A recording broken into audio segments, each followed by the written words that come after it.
სიმართლე გითხრათ, ამ მარტივი დესერტისგან ამდენ სარველოდი, სასიამოვნოდ გაოცებული დავრჩი.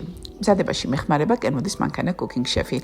ბლენდერის თეში მოვათავსებ ხაჭოს, არაჟანს, კვერცხის გულსა და სიმინდის სახამებელს და შევურევთ ერთმანეთს. ვისარგებლებ ჩვენი მანქანის Cooking Chef XL-ის ჯადოსნური შესაძლებლობებით. მიქსერის თეში მოვათავსებ კვერცხის ცილას, შაქართან და ვანილის შაქართან ერთად და მეოთხე სიჩქარეზე ჩავთავ გასათქვეფად. შემდეგ კი ყველაფერი თავისით მზადდება. თავარია უკვე დამზადებული ერთგვაროვანი კრემოვანი მასა გადმოვიტანოთ თაში, უბრალოდ შეხედეთ რა ლამაზია, მხოლოდ ამ კადრისთვის ღირს მომზადება. შემდეგ კი მოვამზადოთ ამ დავკრიფოთ კენგრა, მე მარწყვლი მქონდა ეზოში, გავასოფთავოთ, შემდეგ დაგვჭირდება და ამასობაში გათქვეფილი ცილა გადაურიოთ კვერცხის გულსა და ხაჭოს.